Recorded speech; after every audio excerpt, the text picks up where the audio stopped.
Wis genah kowe. Kowe bakal dikroyok kok krasana dirangket tanganmu, dipapanake ana ing alun-alun Mandura, temahan kowe bakal ditibani hukum gantung, jal pikiren. Mongko kowe rung rabi kok krasana.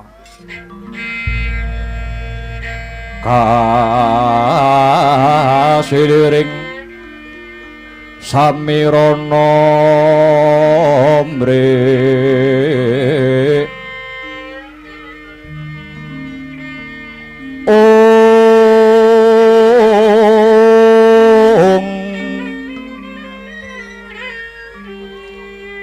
sekar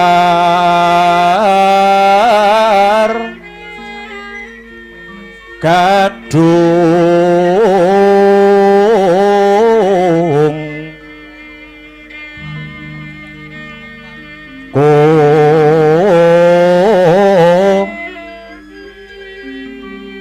ngas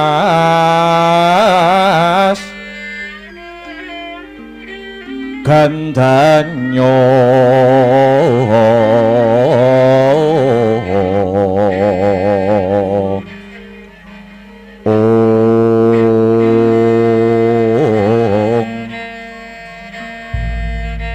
maweh raras ren maning driya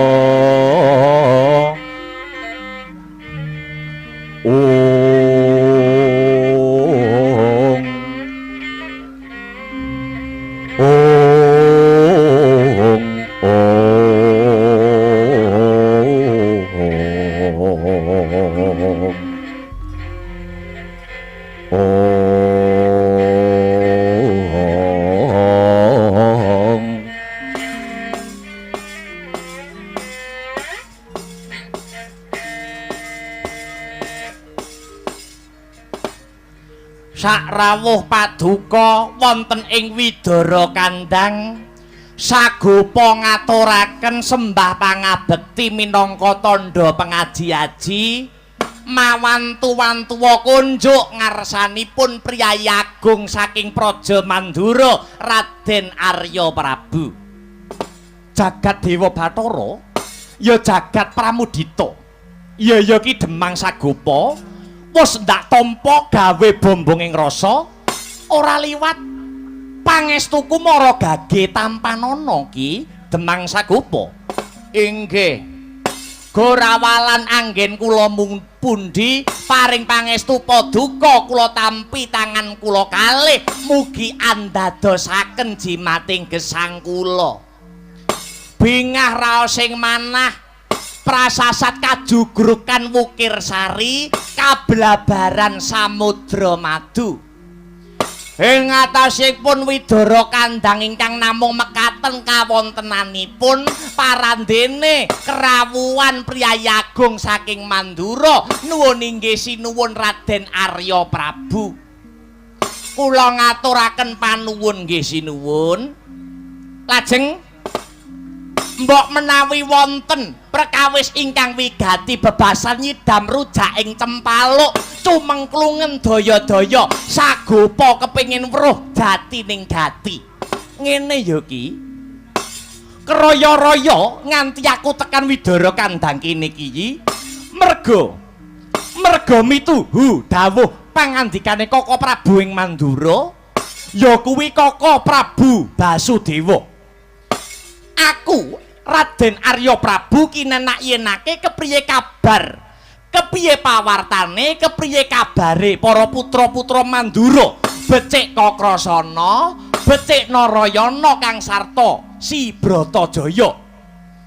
Kang wis sawetara wanci wiwit kuncung nganti gelung, wiwit bayi abang kang isih brangkang nganti sak mengko dadi satriya crapang ingkang kondhang, kang wiwit cilik digula wentah dening Ki Demang Sagopa lan Nyi Demang Sagopi ana Widara Kandhang kene. Kepiye kabar kang sarta pawartane putra Mandura katelune kuwi Ki Demang Sagopa?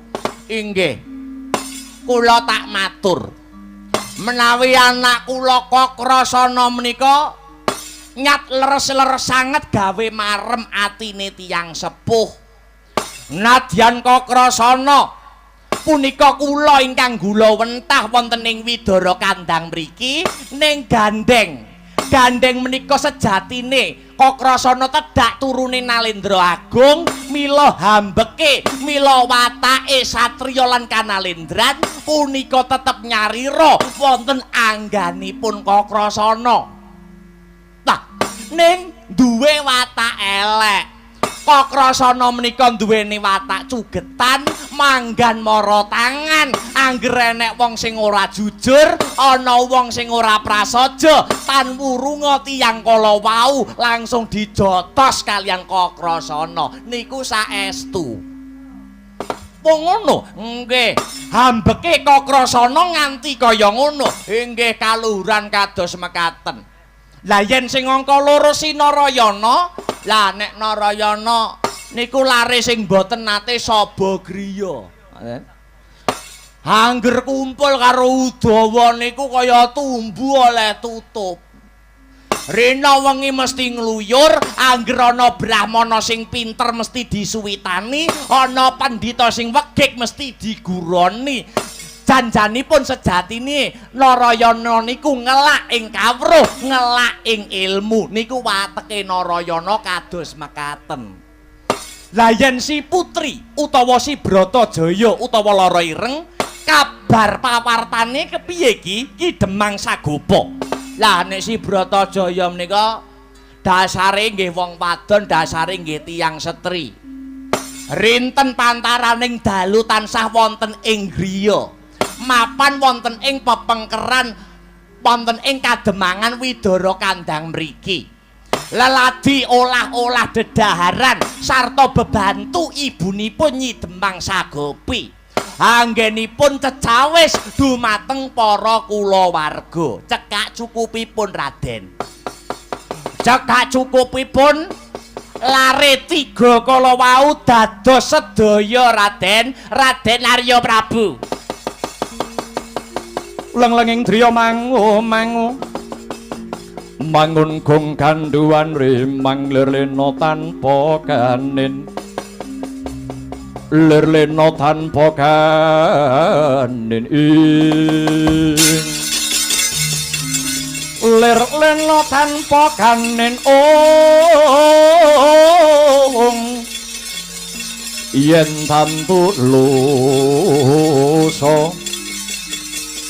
yen tantulusa mengko sang Hyang Upama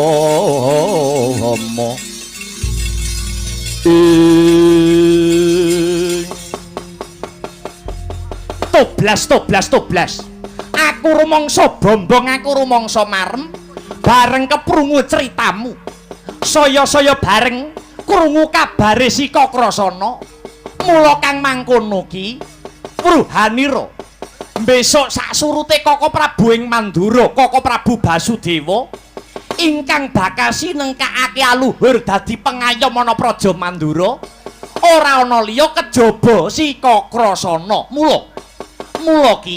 Mula aku kepengin weruh ibarat emas, aku kepengin weruh klelere, ibarat endhog aku kepengin weruh dadare. Carane aku kepengin neter kaprawirane si Kakrasana. Aku kudu kepiye iki?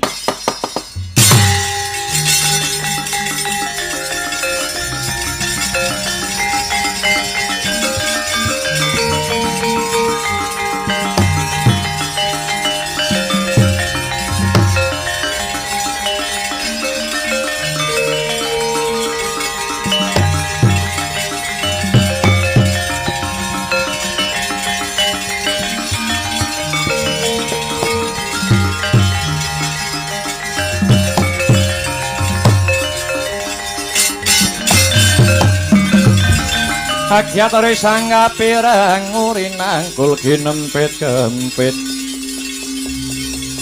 dosang retnaning dawana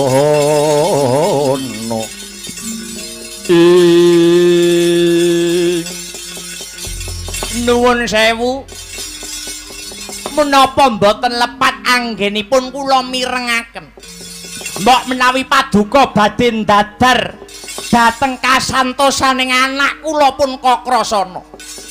Ki Demang Sagopa ibarat gunung bakal tak unggahi segara bakal ndak jajaki.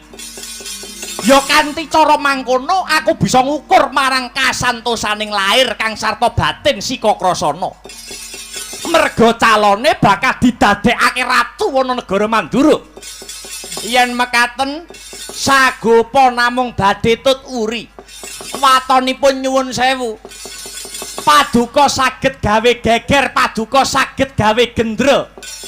Mapan wonten ing Widara Kandang mriki, saya ngerti yen Kakrasana menika bapake diajar utawa dipulasara dening tiyang sanes. Bonto, niki mengke Kakrasana mboten usah jenengan tantang. Tartamtu kemawon Kakrasana niki mengke bakal ngamuk punggung Suratamtaha.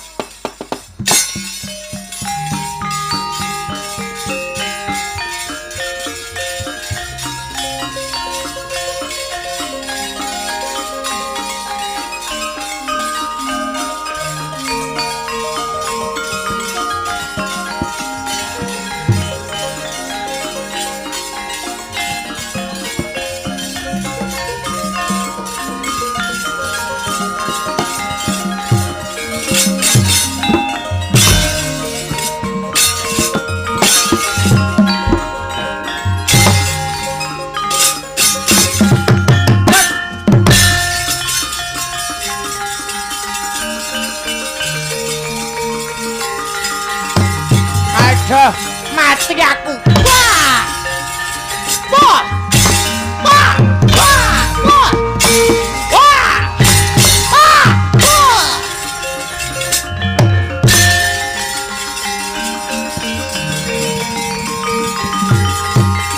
Aduh, Kakrasanaku tulungan. Bapakmu dipulasara nang.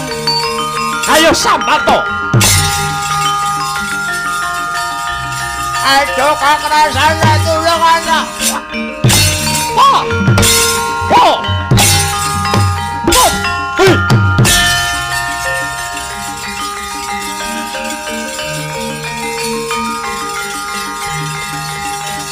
Aduh yang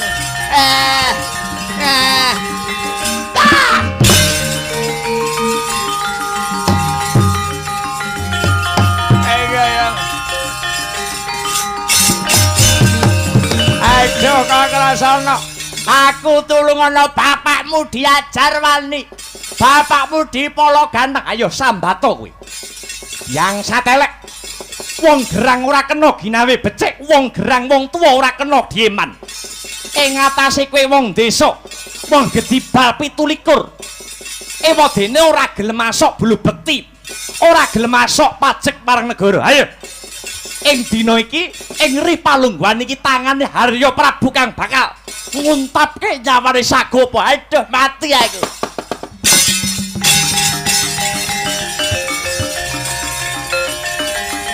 Aduh Kakrasana tulunganlah bapak bule.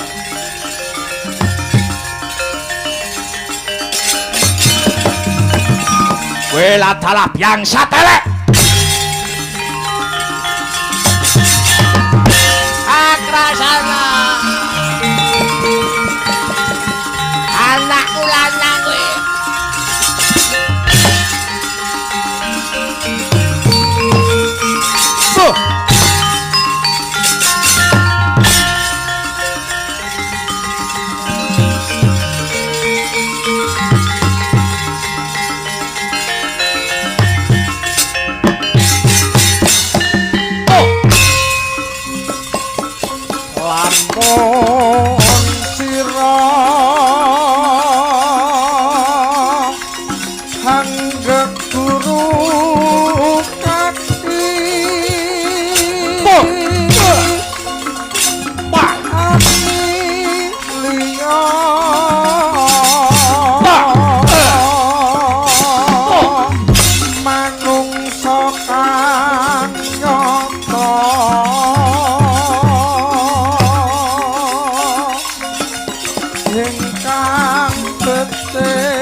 Karta kang gurune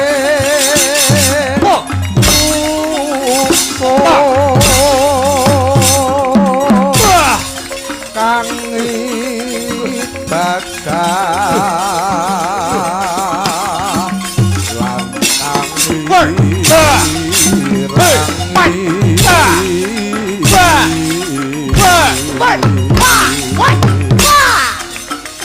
syukur oleh wong tapa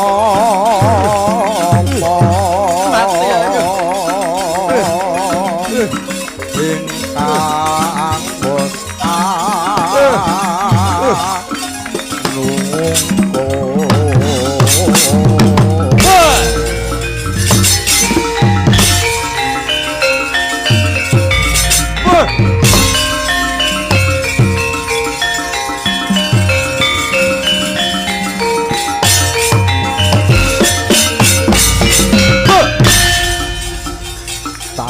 mikir papeh ing liyan ayo maju pantas sira puranana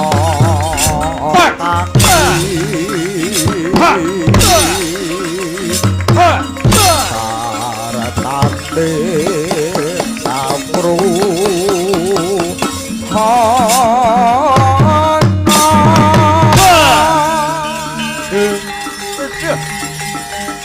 mati wis oh saya wah ta wah hei wah ayo maju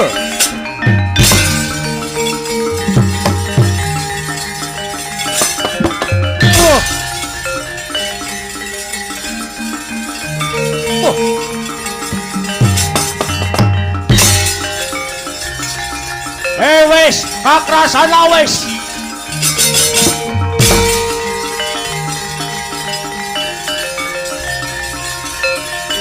Ayo. Aduh yong, aduh yong. Aduh. Lho. Bapa Sagopa. Wah, aku njaluk pangapura, Bapa. Aku ora sengaja. Merga niate Kakrasana bakal ngayomi paring pitulung marang Bapa Sagopa nganti ora sengaja kowe tak jotos. Bapa kowe tangiya. Bapa, kowe aja mati dhisik, kowe aja ndhisiki anakmu Kakrasana. Bapa, iki tenan iki mau Kakrasana ora sengaja. Wah, Bapa Sagopa. Kaya ana wong wedok Ayuda kae sapa? Endi? Endi? Wis mangsaku. Wis tuwa kok. Wis tuwa barang kok ngerti wong wedok aya. Tuwa ira umure ngono. Aku njaluk pangapura ya Bapak. Ora sengaja aku mau njotos kowe, ora apa-apa. Nadyan sengaja karo ora sengaja rasane padha. Ning aku bungah, aku marem. Aku marem nyawang tandang kridamu anggenmu peperangan. Ning tak jaluk kasektenmu sing gegiris iki kudu dilambari nganggo rasa kawicaksanan ya Kakrasana. Supaya tindak tandukmu ora kesusu grusa-grusu. Temahane kleru. Keseluruh dalan kang kleru. Karepe Bapa Sagopa kepiye? Ngosik iki mau sing ndok ajar sapa? Jarene penggede saka Mandura jenenge Raden Arya Prabu. Lah ya Arya Prabu ki sapa?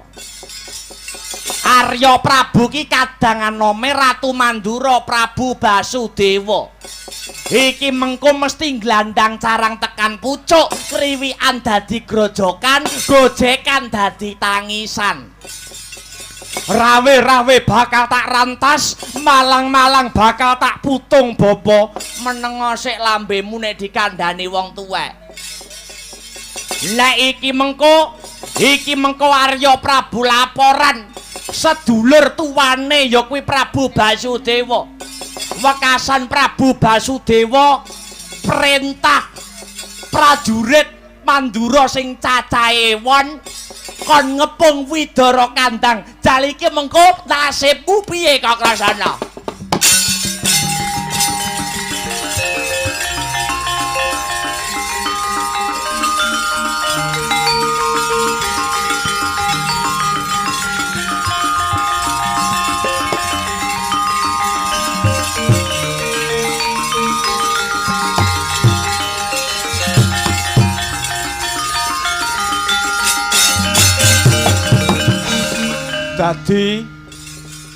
Dadi iki mengko cekak cukupe aku bakal dikeroyok wong-wong Mandura. Wis genah kowe.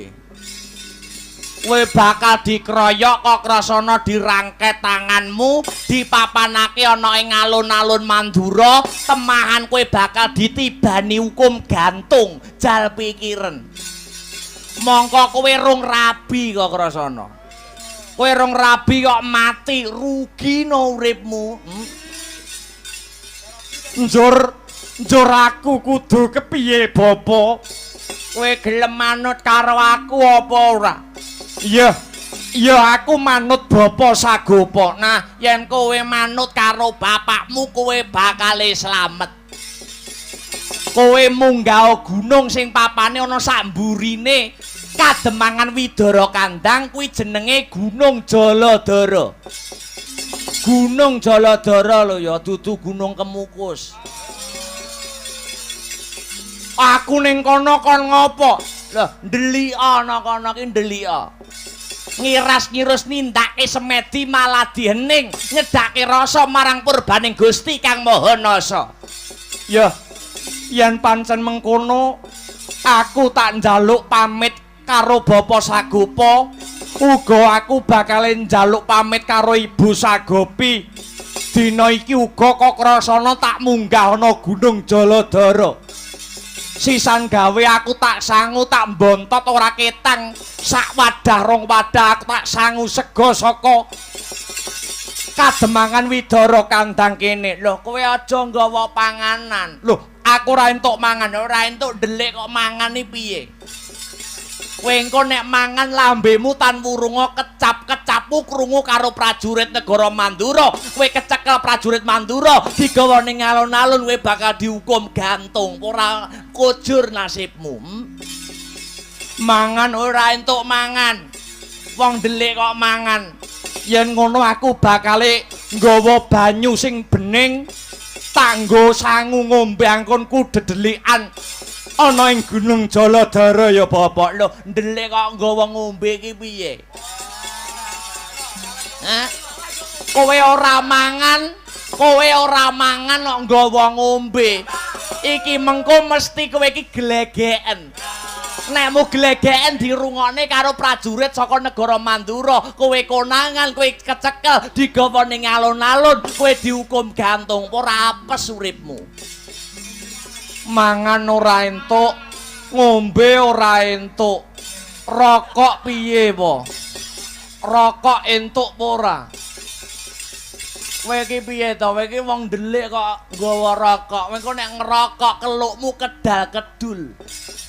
Wakasan kelukmu kedal-kedul, kedule rokok iki kok konangan karo priyayi utawa prajurit saka negara Mandura. Kowe kecekel karo prajurit Mandura, kok rasana digawa ning alun-alun, ditibani hukum gantung. Piye kowe?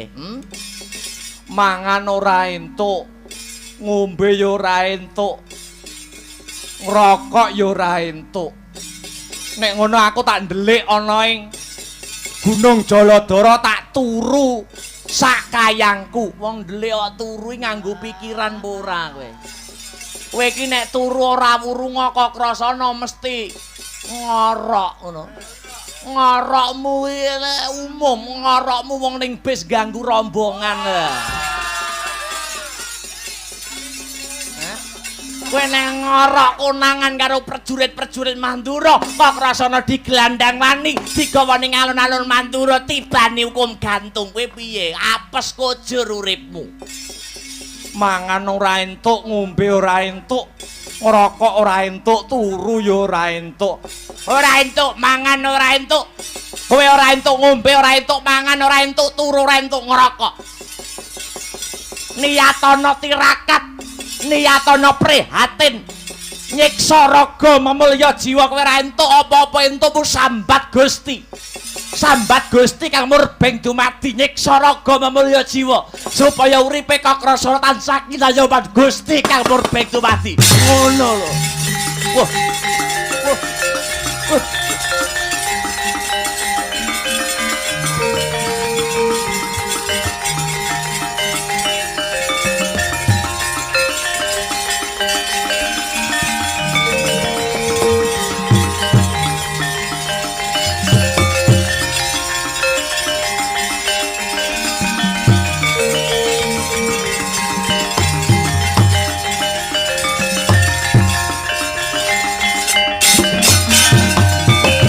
Haribaning satriya linuwih kang marbi mring kaupaman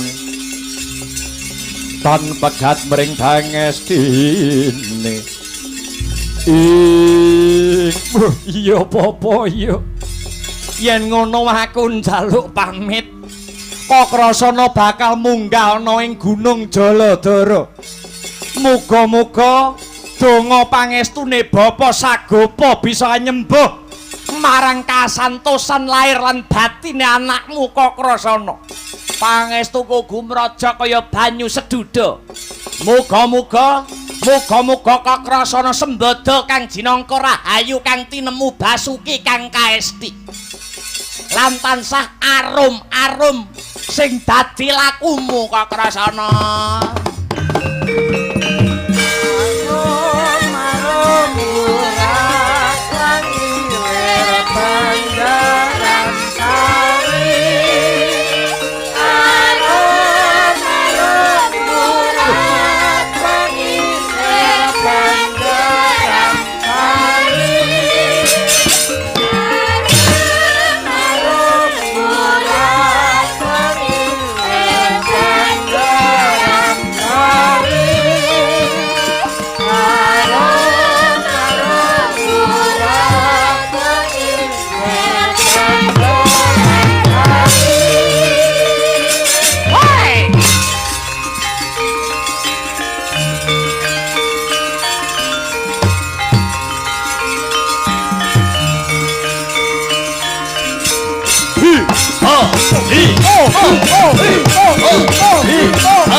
Putra Pandhawa tata katiwisaya ngendriyaksa sara marupa pawana bana margana ing Ayah. Apa bener kowe sing jenenge Demang Sagopa? Inggih lakar kasinggihan. Ngaturaken kasugengan sarawuhipun wonten ing Kademangan Widara Kandhang mriki. Yo. Diwanuhake. Iki andahan saka Kadipaten Sengkapura. Kekesete Ratu Gustiku Dipati Baswara Kangsa jenengku Kala Praceka. Jenengku Kala Pragalba. Janur Gunung Kadingaren kok rawuh wonten ing sudung kula mriki. Sumurupa ki aku tekan kene mung bakal goleki pawongan telu cacahe ya kuwi si Kakrasana, Narayana apa dene si Bratajaya. Kakrasana lan Narayana bakal tak rangket tangane tak srimpung sikile tak pocok janggane. Bratajaya bakal tak boyong. Wadene si Bratajaya bakal tak boyong mapan ana Sengkapura. Awit bakal pinalakrama lan Ratu Gustiku Dipati Baswara Kangsa.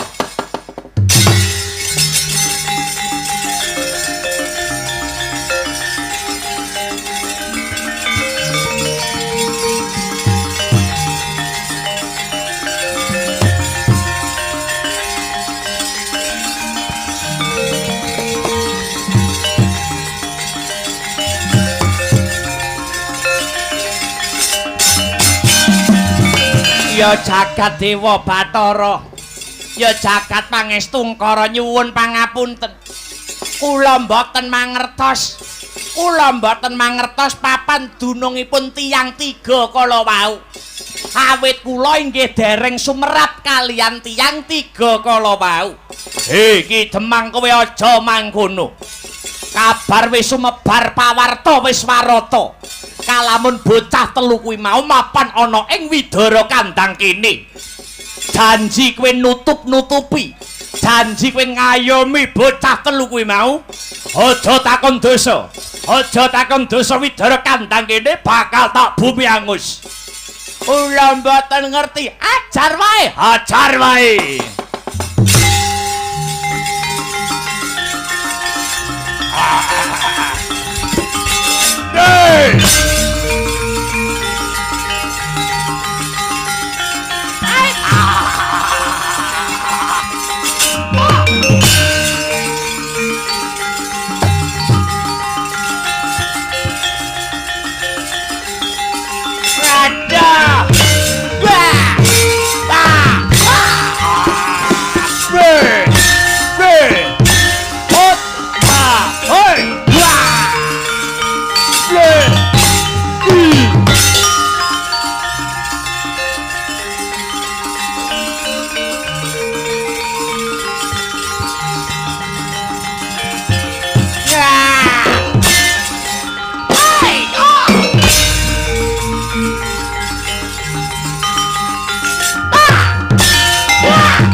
Kowe wis tak pitik.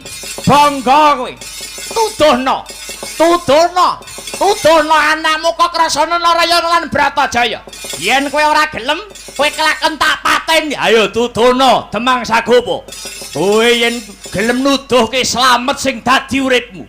Janji kowe ora nuduhake, wo tak kemah-kemah balung wae. Sagopi bojoku. Bratajaya kawan lunga, Bratajaya kawan lu. Lah kae bocah mlayu-mlayu kae. Weh, lah salah. Tututi. Nah. Mlayu wae.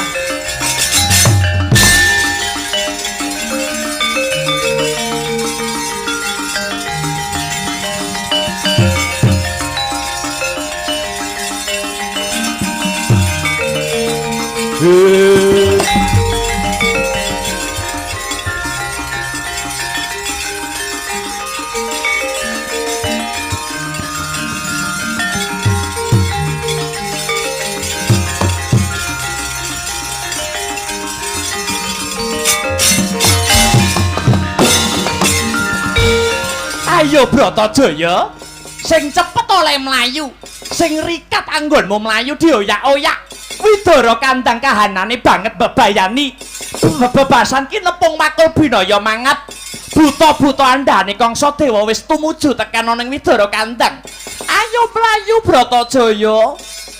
Yen Nyi Sagopi arep mlayu ya mlayu wae. Aku tak mapan ana ing kene, aku tak katrem ana ing Widara Kandang kene wae. Tobat. Kowe kok mbantah karo wong tuwa? Kowe yen dikruyuk karo buta-buta kae piye? Wis kinodrating jagat pinesti ing widi pinurba ing dewa. Sak sekti-sektine manungsa apa meneh sak sekti-sektine wong lanang kuwi nek musuh karo wong wedok kuwi mesti kalah. Wis to ngaku dalang kondang. Ngaku ganteng dalang kondang enom laris. Yen diencepi wong wedok sing disenengi wis goblok dadak. Kowe aja ngamuk-ngamuk gawar. Wis Nyi Sagopi ora san dadak karo nden gawe buta loro kae tak temonane.